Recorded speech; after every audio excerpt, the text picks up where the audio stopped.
The house had been abandoned for decades, or so the townsfolk of Black Hollow claimed. It stood at the edge of the forest, its silhouette jagged against the horizon, like a wound in the landscape. The windows were shattered, the roof sagging, and ivy crept up its walls like veins. No one dared to go near it, not because of any visible danger, but because of the stories. They whispered about the shadows, shadows that didn't belong to anything, shadows that moved when no one was there to cast them. The house, they said, was alive in its own way, feeding on those foolish enough to step inside. Emma didn't believe in such nonsense. She was a journalist, a skeptic by nature, and the stories surrounding the house were exactly the kind of thing she loved to debunk.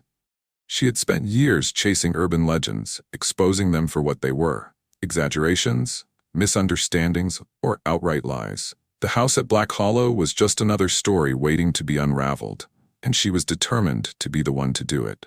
She arrived at dusk, her car kicking up gravel as she parked at the edge of the overgrown driveway. The air was heavy, the kind of stillness that made the world feel like it was holding its breath. She grabbed her camera and flashlight, her tools of the trade, and approached the house. The front door hung ajar, swaying slightly in the breeze, as if inviting her in. The first thing she noticed was the smell. A mix of damp wood, mildew, and something metallic, like rust or blood. The hallway was narrow, lined with peeling wallpaper and a staircase that seemed to groan under its own weight. Her flashlight cut through the darkness, revealing a living room to her left and a kitchen to her right. Everything was coated in a thick layer of dust, as if time itself had forgotten this place. Emma began to explore, her camera clicking as she documented the decay.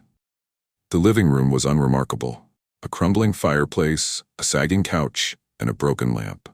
The kitchen was worse, with rusted appliances and a sink full of stagnant water.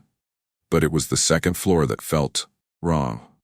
As she climbed the stairs, she noticed the shadows. At first they seemed normal, just the natural play of light and darkness.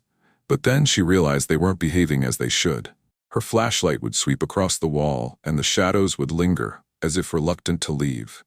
Some of them seemed to stretch, reaching out toward her, only to snap back when she turned to look directly at them.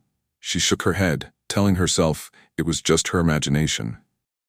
She was tired, and the eerie atmosphere of the house was playing tricks on her. But the feeling of being watched was impossible to ignore. It was as if the house itself was alive, its walls breathing, its shadows watching her every move. At the end of the hallway, she found a bedroom.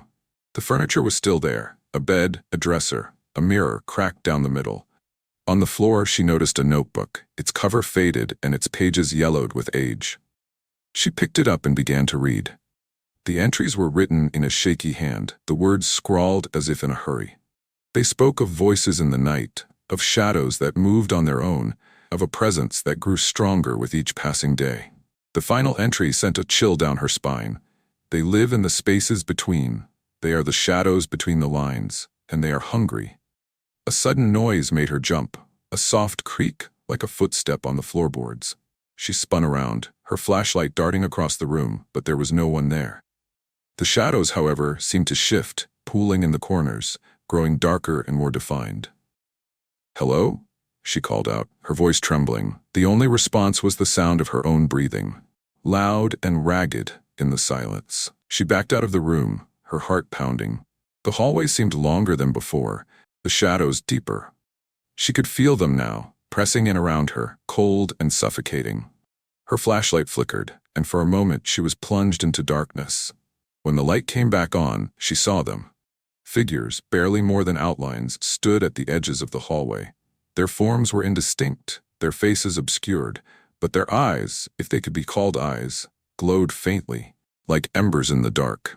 They didn't move, but she could feel their intent, their hunger. Emma ran. She didn't care about the story anymore. She just wanted to get out.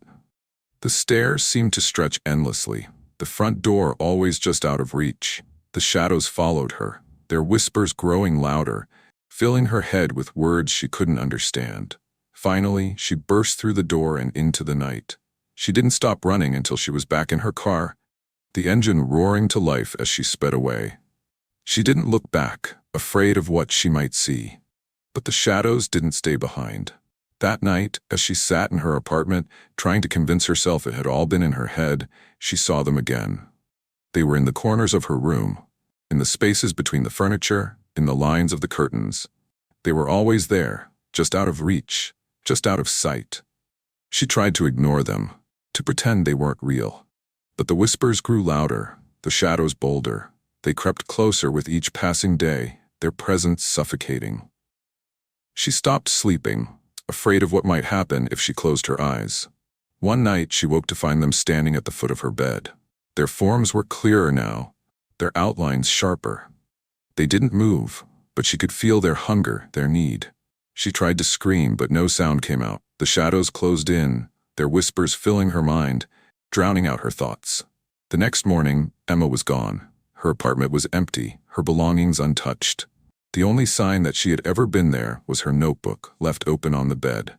The final entry was scrawled in a shaky hand, the words barely legible. They live in the spaces between. They are the shadows between the lines. And now, so am I. The townsfolk of Black Hollow never saw Emma again.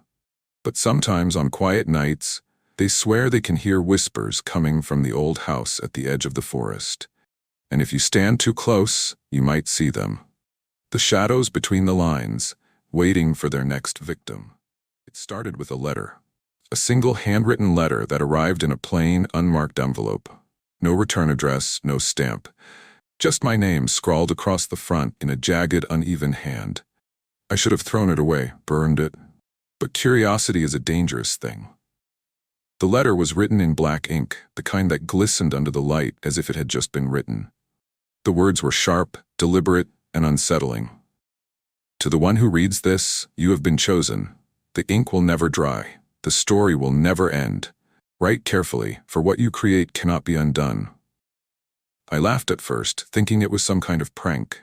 But as I held the letter, I noticed something strange. The ink smudged under my fingers, staining my skin. It was wet, impossibly wet, as though it had just been written moments ago. I wiped my hand on my jeans, but the stain wouldn't come off. It clung to me, dark and oily, like it had seeped into my skin. That night, I couldn't sleep. The letter sat on my desk, taunting me. I tried to ignore it, but every time I closed my eyes, I saw the words, "The ink will never dry. The story will never end." By morning, I had convinced myself it was nothing, just a weird joke, maybe some kind of elaborate marketing stunt. But when I went to throw the letter away, I noticed something that made my stomach drop. The words had changed. You cannot escape it. The ink is yours now. I froze, the letter trembling in my hands. The ink was still wet, smudging as I touched it. My heart pounded in my chest. This wasn't possible. Letters didn't just rewrite themselves. I stared at the paper, willing it to stay still, to stop moving. But as I watched, new words began to form, the ink bleeding across the page like a living thing. Right? I dropped the letter and stumbled back, my breath coming in short, panicked gasps. The paper lay on the floor, the ink glistening like fresh blood. I wanted to run, to leave the house, and never come back.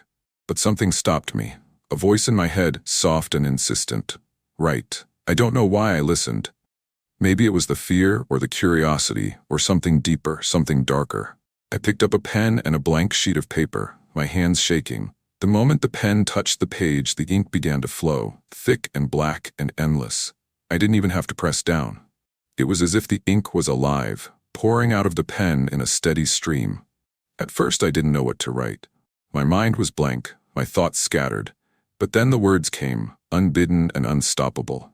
They spilled out of me, dark and twisted, stories of things I had never imagined. Monsters lurking in the shadows, voices whispering in the dark.